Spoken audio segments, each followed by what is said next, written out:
Es un medio que tiene una red de corresponsales que pasa los 80 corresponsales a nivel nacional. No cubre todo el país, pero por lo menos tres grandes regiones del país.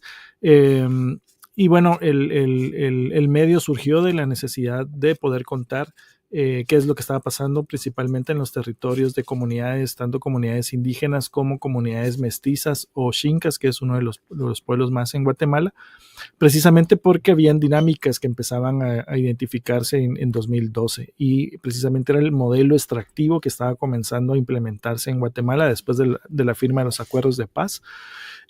Y lo estaba haciendo de una manera bastante violenta y precisamente el modelo de extracción minera o de megaproyectos, o sea, el tipo de megaproyecto en América Latina, pues tiene la misma receta. Y nosotros empezamos a identificar patrones de colusión entre el Estado, empresarios, capitales transnacionales y grupos locales de poder. Y pues quienes estaban poniendo el cuerpo en todas estas historias, pues eran autoridades indígenas comunitarias, organizaciones de base, defensores medioambientales y comunidades. Ahí fue cuando se tomó la decisión de que era necesario que existiera un medio de comunicación que pudiera poner estos temas en la opinión pública, precisamente por el cerco mediático de las corporaciones de medios de comunicación que históricamente han invisibilizado estos temas. Así surgió Prensa Comunitaria. Nada más también agregar que Prensa Comunitaria tiene una hermana, tal vez, ¿verdad? Que es un medio digital que se llama Ruda, que es un medio feminista también, ¿verdad? Añadir a esta información de Prensa Comunitaria. Sí, exacto. Ruda surge en 2018 y surge también por tener un medio especializado en el tema de las mujeres y de toda la agenda de derechos de las mujeres, pero que pudiera hacer periodismo desde el feminismo. Y de esa cuenta, pues es que está Ruda también trabajando desde ya varios años. Delton, ¿qué tal? Buenas noches, bienvenido. Cuéntenos un poquito sobre el contexto que atraviesa Guatemala. ¿Cómo describiría usted la situación del periodismo en este momento, pues, en su país? Bien, Guatemala está atravesando ahorita por una crisis política bastante complicada, bastante compleja. Precisamente estamos hablando de en 2023 los pueblos en Guatemala, tanto los pueblos originarios como el pueblo maya, que son 21 naciones dentro del pueblo maya, el pueblo xinca, garífuna y mestizo, se movilizaron para defender el proceso electoral, los resultados electorales, la decisión del pueblo guatemalteco por seguir transitando por la construcción de una democracia. En 2023 existe un quiebre histórico y es que Guatemala se iba a instalar una dictadura no representada por una persona como está ocurriendo en Nicaragua o en El Salvador, pero sí representada por 10 grupos familiares que son corporaciones, son la histórica oligarquía. Y bueno, la movilización ciudadana que duró más de 106 días, tomando calles, carreteras, plazas, defendiendo los resultados electorales, permitió que pudiéramos continuar con una democracia, es decir, la instalación de un gobierno democrático, electo democráticamente, y un gobierno democrático que no habíamos tenido en 70 años. Y bueno, lo que estamos atravesando es que de los tres poderes del Estado estamos bajo una dictadura judicial. ¿Qué significa esto? Que tanto el Ministerio Público como el organismo judicial, las cortes y un grupo de jueces se están prestando para intentar desaforar al presidente, a la vicepresidenta y que están utilizando como herramienta principal al Ministerio Público para la persecución política y penal de todas aquellas personas y actores que consideran oposición a los intereses de este grupo, que bueno, popularmente en Guatemala se le llamó a partir de 2019 como el Pacto de Corruptos, que es una alianza que incluye a grandes empresarios, familias oligarcas, partidos políticos, personajes exfuncionarios de gobiernos anteriores que están pagando una condena o están procesados por grandes casos de corrupción investigados por la Comisión Internacional contra la Impunidad en Guatemala, CICIG, y redes de grupos criminales y grupos de militares que están intentando detener todos los procesos de justicia transicional por delitos de lesa humanidad. Es decir, todos aquellos que se benefician de la corrupción y la impunidad a partir del Estado y la justicia guatemalteca tienen ahí una especie de alianza intentando que la impunidad se perpetúe en Guatemala, y esos son quienes están incidiendo con muchísimas acciones en contra de que pues tengamos un proceso de construcción de democracia en el país. Sí, y en todo esto, ¿qué rol ha jugado el periodismo? Y también, más allá del rol que lo conocemos, lo importante que es, ¿cuál es el estado en el que se hace periodismo entonces en Guatemala? Bueno, prácticamente estamos haciendo periodismo en un contexto de mucho riesgo. Nosotros hablamos de un proceso de cooptación de la institucionalidad del Estado por todas estas redes de corrupción y de impunidad.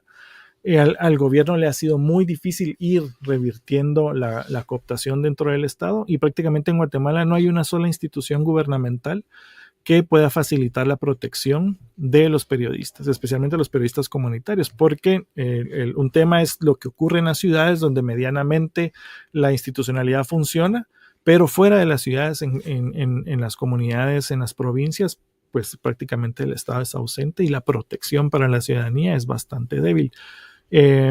Este fenómeno de criminalización y de persecución a la prensa y del encarcelamiento como castigo, o el exilio como castigo a la prensa independiente, no es nada nuevo, pero sí se generalizó a la prensa en las ciudades a partir de 2019 y más recientemente en 2022 con el encarcelamiento de José Rubén Zamora, con la desaparición, obligaron a cerrar el medio de comunicación, que era el periódico era un medio bastante importante en Guatemala con una larga trayectoria de existencia, y que precisamente el castigo ejemplar que busca instalar el Ministerio Público y estos grupos de poder con el encarcelamiento de José Zamora es un castigo ejemplar para toda la prensa. Si a un personaje tan relevante e importante para la prensa de América Latina lo pueden tener en prisión de esa forma, con procesos arbitrarios, ¿qué nos puede esperar al resto de la prensa? Y ese es el contexto en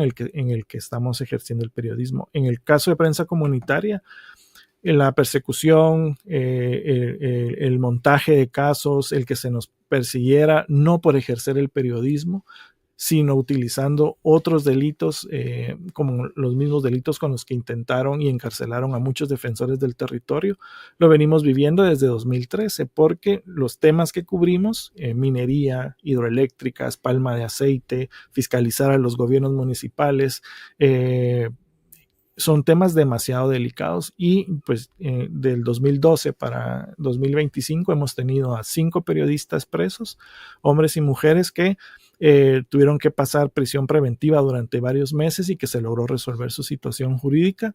Hemos tenido periodistas desplazados de manera forzada por las amenazas que hemos recibido, periodistas con órdenes de detención por más de un año, y ya a partir de 2022, pues los ataques al equipo central en prensa comunitaria fueron más sensibles. Y en enero es que se recrudecen los ataques, las amenazas, la violencia digital en contra del medio y en contra de algunos de los directores del medio. Ustedes como medio no han podido identificar, por lo menos en esta última etapa que decía que se recrudece a partir de enero, no han podido identificar de dónde viene. Decía usted, bueno, ustedes tocan temas que afectan intereses particulares económicos de ciertas empresas o demás, pero no han logrado identificar de dónde vienen justamente esos ataques.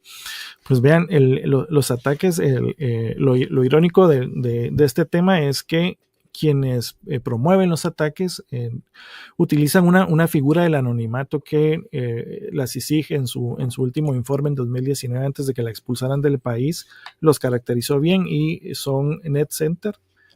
Son estructuras financiadas para atacar de manera digital desde las redes sociales, especialmente la red de X, a personajes, actores, defensores de derechos humanos, periodistas, operadores de justicia, que ellos identifican como oposición a los intereses de este pacto.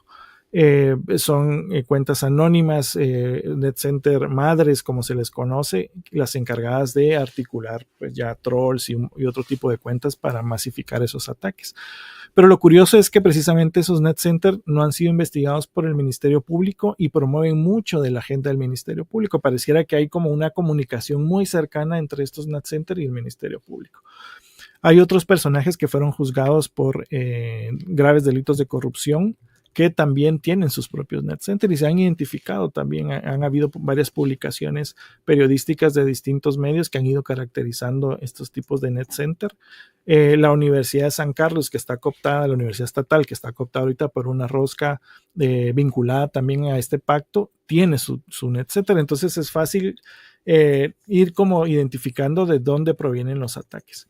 Y como les comento, esas investigaciones de los ataques no caminan, no se conocen en el Ministerio Público, pero sí hay fiscales desde el Ministerio Público que no tienen empacho en dar declaraciones a la opinión pública, señalando a los medios que somos incómodos. Entonces es bastante complejo que un funcionario público que por ley debe de respetar el ejercicio periodístico y la libertad de expresión y que está sujeto a críticas, criticando constantemente, señalando constantemente a medios como Prensa Comunitaria y otros medios y a otros colegas porque les incomoda el trabajo periodístico o el trabajo de investigación.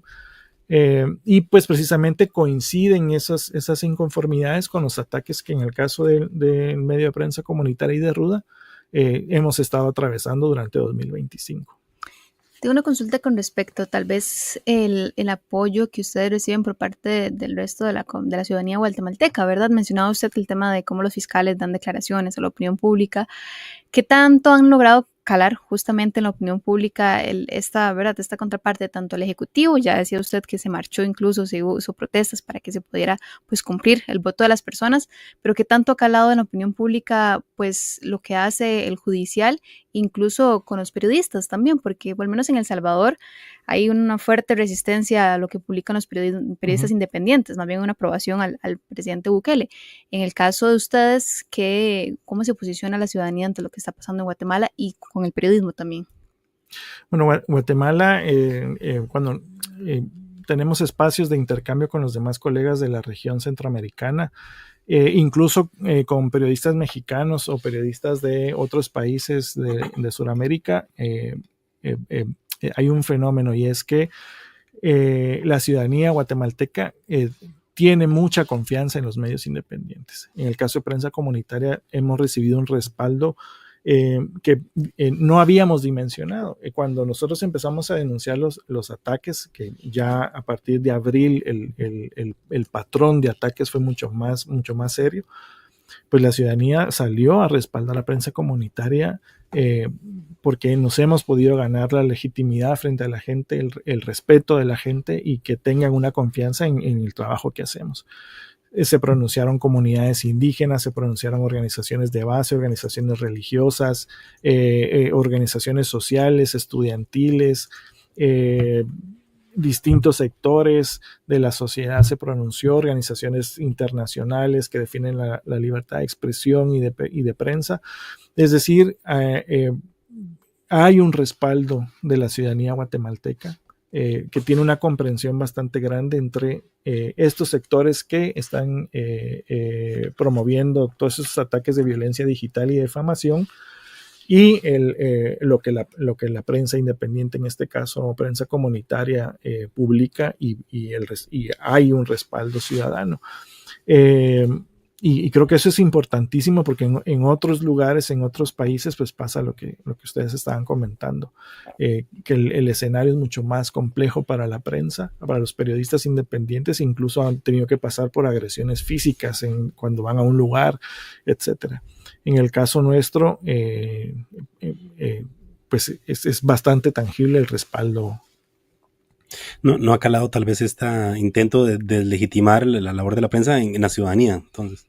Sí, precisamente porque la ciudadanía identifica de dónde vienen los ataques, es decir, cuando funcionarios públicos, diputados o empresarios señalados de corrupción o actores que se prestan para este tipo de ataques salen a hacerlos, pues la ciudadanía entiende, sabe que pues no ven un sustento en la persona que está realizando el ataque.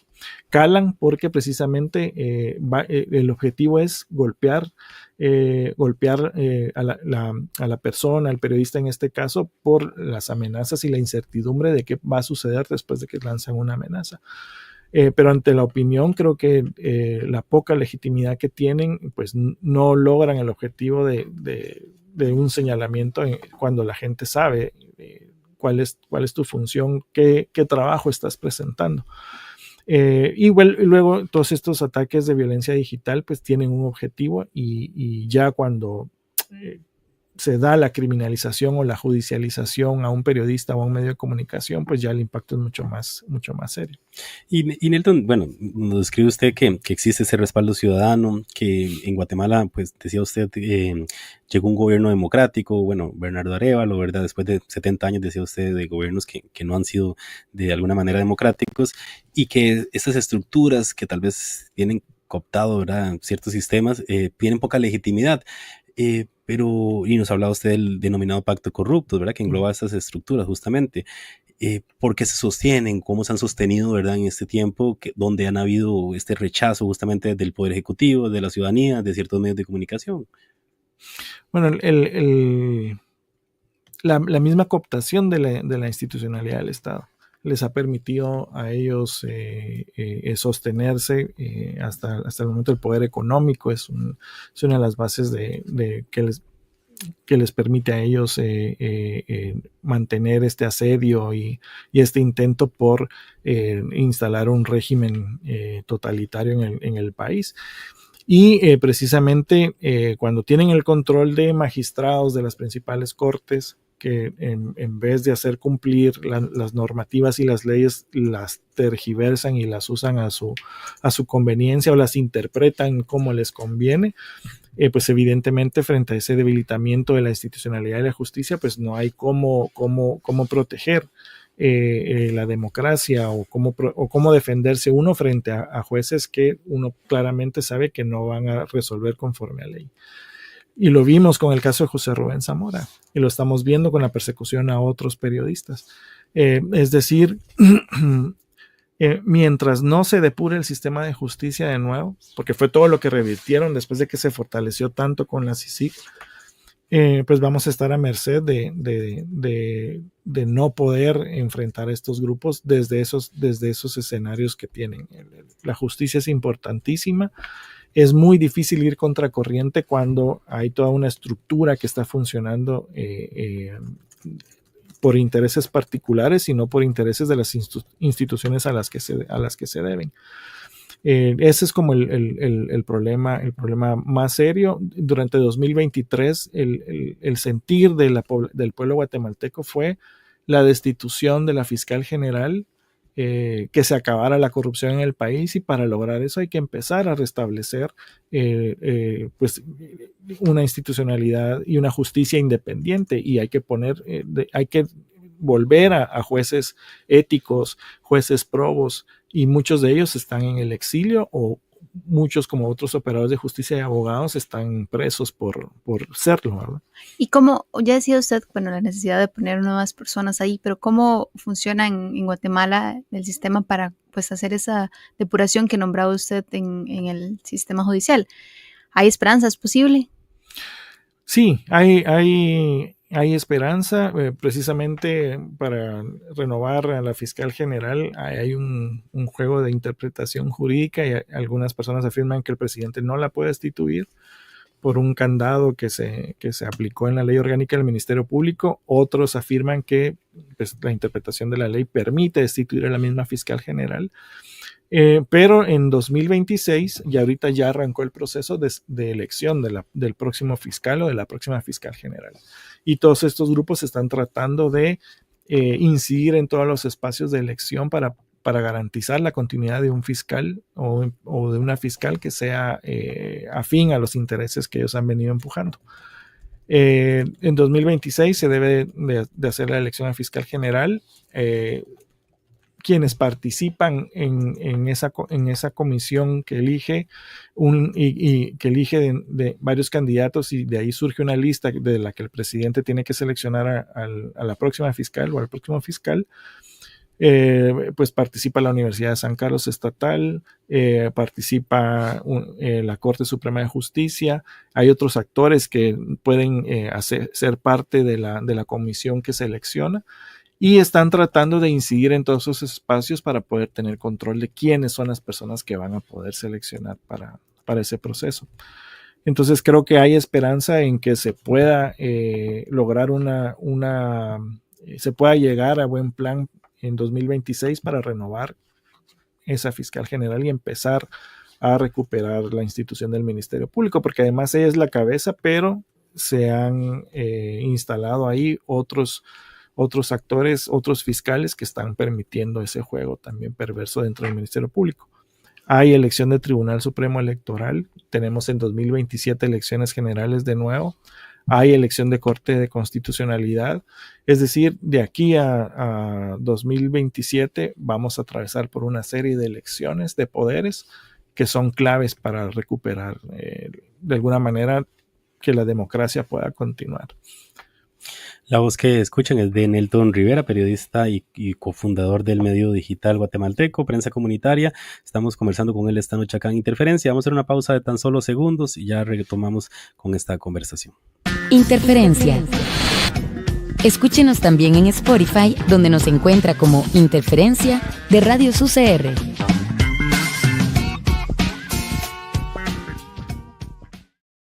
Muchísimas gracias por mantener la sintonía acá en Interferencia, en Radio UCR y también en la señal de 15 UCR. Conversando esta noche con el periodista y también cofundador del medio digital guatemalteco, Prensa Comunitaria, Nelton Rivera, quien pues, nos pone en perspectiva un poco la situación y la criminalización de la prensa en Guatemala. Nelton, tal vez nos estaba comentando un poco pues cómo se ha vivido estos últimos meses y también años en Guatemala a raíz de esta criminalización. Tal vez sería bueno un poco también hablar de cómo han hecho ustedes para seguir trabajando, ¿verdad? Para protegerse de este tipo de ataques y poder seguir informando a la ciudadanía. ¿Qué acciones han tomado desde el medio principalmente?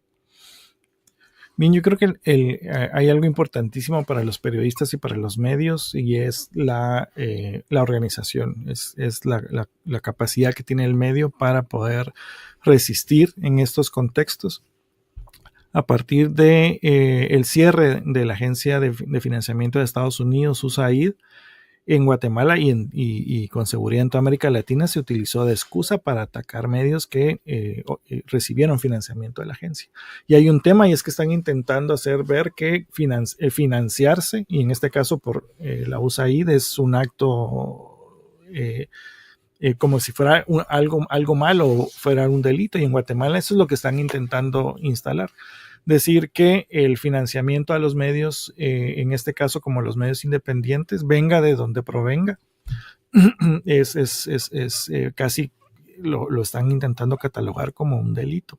Como que si fuera un lavado de dinero incluso. Claro, y ese es el señalamiento que hacen. En el caso del periódico, se le juzga, se encarcela a José Rubén Zamora bajo esos delitos. Los señalamientos en contra de Prensa Comunitaria, los net center que se han encargado de difundir que hay una investigación